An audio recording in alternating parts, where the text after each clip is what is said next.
seriously looking at setting up an abattoir in Singleton. The director of the abattoir group, Mr. John Harvey, says he and the other former employees of the abattoir at Waratah had exhausted their options for a new site in the Newcastle district. He says Singleton is a very attractive proposition because of the size and huge output of its sale yards, and he also points out that Meanwhile, the Newcastle City Council and the Kern Corporation signed the contracts for the development of the old abattoir site at Waratah Estate. Now to be called Warrabrook, the development will incorporate residential as well as light industrial and commercial areas. The Newcastle City Council will receive $7 million from the Kern Corporation in the first 4 years. The Lord Mayor, Joy Cummings, sees it as a tremendous boost to the region's morale, employment prospects and to city finances. The spokesman for Kern says he's hopeful talks with unions will be successful so that the green bans can be lifted and work can begin.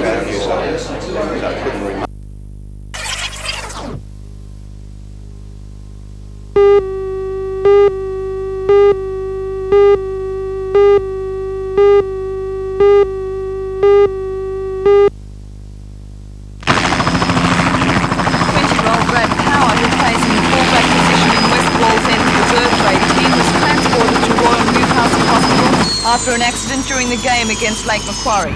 Observers say Power was coming in for a tackle when both players tripped and Power received the full force of the fall on his neck. The accident happened 13 minutes before the full-time whistle and play was abandoned. Doctors at the Royal say there was no fracture and the paralysis was probably due to shock, but they are keeping him in hospital for observation.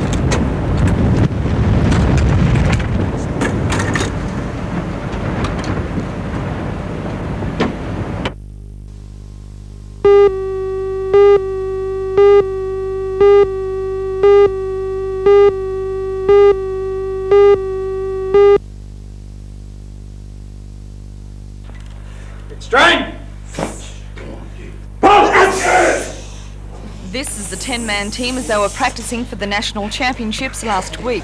The Maitland team, which already holds state titles in Queensland, Victoria and New South Wales, competed in the Australian Tug-of-War Championships in Wollongong this weekend. The event is competed on a points basis, and the Maitland team pulled in the wet conditions against 4 other teams from all over Australia.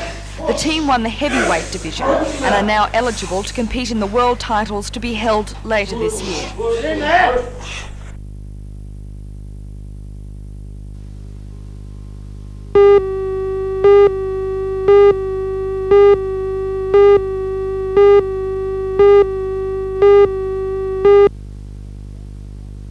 Thanks, John. Good morning. Well, a trifle cool out here at the moment, and those winds rather strong. A strong wind warning current for waters south of Port Stephens at the moment.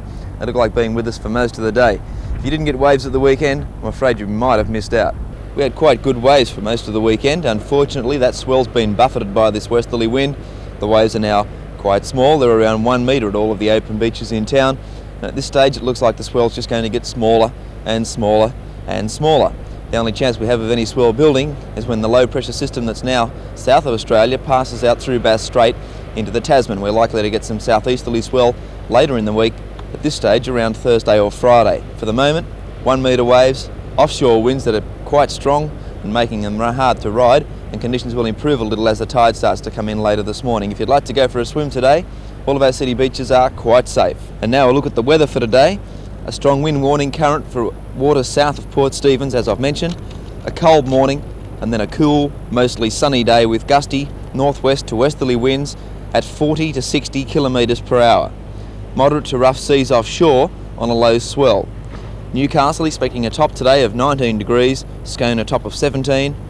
High tide coming up at 10:50 this morning, 1.3 metres. Low tide at 11 minutes past 4 this afternoon, 0.7 of a metre. And the outlook for Tuesday, dry conditions with west to southwesterly winds moderating. Well, that's our look at the surf and weather for today. Another fine day coming up. Gusty westerly winds, small waves around 1 metre for the board riders. Looks like being a top day if you can just get out of that wind. Have a good one whatever you're doing. Back again tomorrow morning.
trees and vines.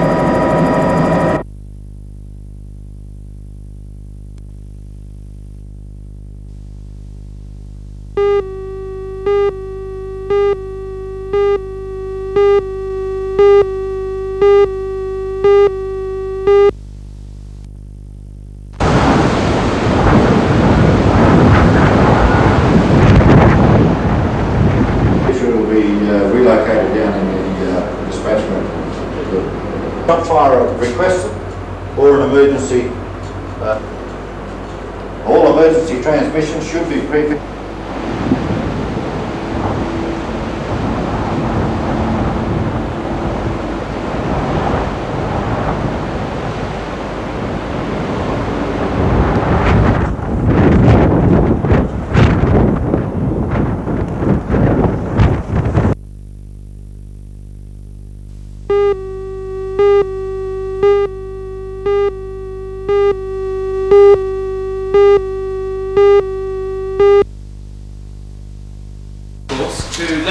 The seminar, which will be held twice a week for 4 weeks, is aimed at everyone involved in sport. It has been organised by the CAE in conjunction with the Department of Leisure, Sport and Tourism. The main idea is to update people's knowledge of the scientific principles behind coaching. By that, the organisers mean sports psychology and physiology. In his opening address, Mr Nigel Champion, who is the State Coordinator of Community Programs for Sport, said we lack educated coaches needed to produce top athletes. It's been, I think, a major problem with sport in Australia is that we've let participants rely very much on their own abilities, and we haven't given them any assistance actually in the coaching area in terms of educated coaching area, and also in terms of athlete assistance in financial help. So you really believe that if we had better coaches, we'd have better athletes? I think that's definitely right. If you can compare the results of countries such as Canada, East Germany and even West Germany, you'll see that coaches aren't allowed to touch, especially junior athletes, unless they have a very formalised education in the area of coaching.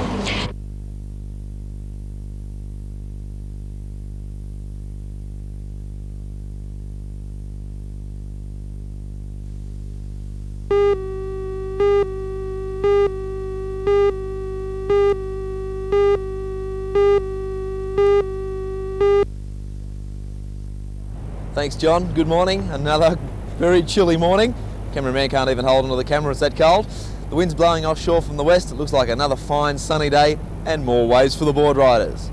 We've had an increase in swell since yesterday morning. The swell seemed to come up a bit yesterday afternoon. This morning we have waves up to 1.8 metres at some of the open beaches in town. Southeasterly swell seems to be getting in more to the northern corners. So consequently, here at Bar Beach, the waves looking just a little bit bigger than they do down at Merriweather. With the wind offshore, conditions are nice and clean and the waves are looking quite nice. And now for a look at our forecast. The Bureau speak of a cold morning and a cool afternoon. Mostly sunny in the lower Hunter, west to southwesterly winds at 20 to 40 kilometres per hour, slight seas inshore, moderate seawoods on a low swell. Newcastle expecting a top today of 19 degrees, up in the valley at Scone 17 degrees. High tide will be at 11:37 this morning, 1.3 metres. The following low tide at 4:54 this afternoon at 0.7 of a metre. And the outlook for Wednesday to Friday, dry, mostly sunny and light to moderate west to southwesterly winds. Well, that's the story. Another cold day, definitely wetsuit weather.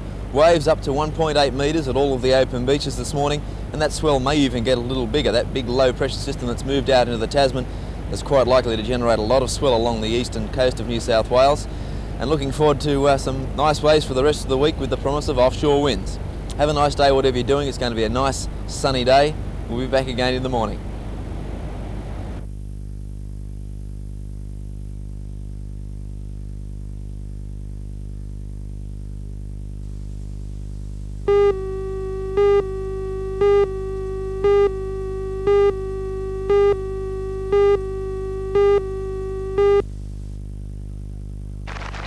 Hannah Manlikova put on her best display of tennis since the French Open 2 years ago to win her quarter-final match. She proved far too good for 10th-seeded Hungarian teenager Andrea Temesvari, the Italian Open champion. Manlikova won the match 6-1, 6-2. Ivan Lendl of Czechoslovakia has been the other major men's seed to survive the early rounds. He goes on to the quarter-finals after beating Brian Gottfried in straight sets 7-6, 6-4, 6-3. There were several disputed line calls in the match, including the second last point, which Gottfried argued about for 5 minutes. However, the point was awarded to Lendl, who followed it with a sizzling serve to take the match.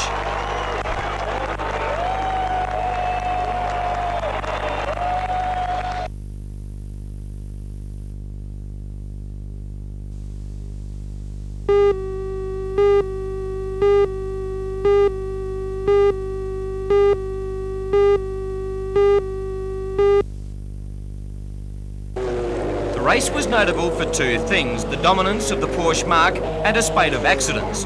The new and unproven Lancia Ferraris were soon overwhelmed by the German machines on their home ground. The race was stopped for 2 hours following several crashes. When the event was restarted, World Drivers champion Keke Rosberg led for a time in his Porsche 956, car number 14. However, a slick pit stop by the similar factory car of X and co-driver Jochen Mass helped to put them in front.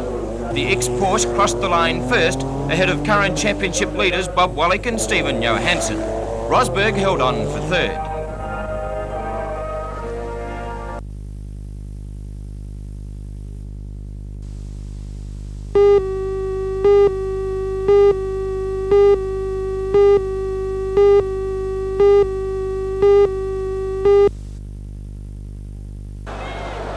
Italy's form has slumped dramatically since their World Cup win in Madrid last year, and it didn't improve against the organised Swedes. Sweden in the blue and yellow strip won the match 2-0. Their first goal came in the 31st minute when Hakan Sandberg headed the ball home from a corner. In a masterpiece of footwork, Sweden's second goal was scored by Glenn Stromberg, who weaved his way through the defence and took a low shot at the corner of the goal. The defeat dropped Italy to 4th place in Group 7 of the European Championship, and they now have no chance of qualifying for the finals.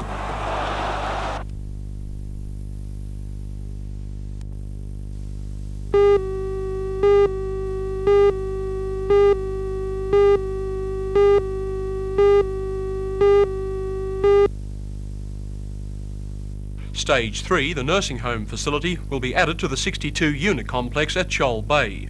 Village Project Manager Joe Delaney says the nursing home will cost about $1 million, and he's confident the extra $400,000 can be raised by the board. While it's not a hospital as such that Port Stephens so badly needs, it will cater for most of the health requirements of at least 40 geriatrics. The nursing home is expected to be completed by the end of the year if, as Project Manager Mr Delaney confidently predicts, the federal government puts up the $600,000. Very confident, as the three ministers interviewed our deputation and went to Canberra, and there's two politicians from Canberra notified us verbally that the money has been made available.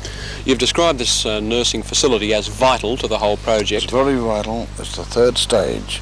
We have our villas to start with. From there people go to our hostel. From the hostel, when they become geriatrics, we need the nursing wing to accommodate them.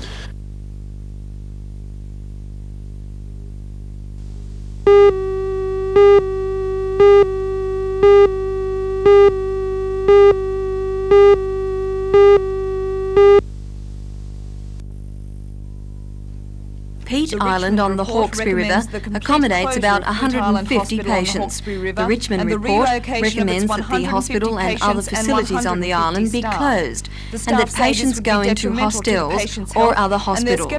This has alarmed the community, which believes the patients will not receive the care they are receiving at the moment. The Richmond report also recommends that patients be moved back to their hometowns wherever possible. But for many, home has been on the island for years. Some have lived here for up to 40 years. The residents' move against plans to sell the island for development is supported by the Nurses Association of New South Wales. And the fight is not over. Gosford protesters plan to lobby the government in Sydney this weekend and hold more public meetings throughout the region.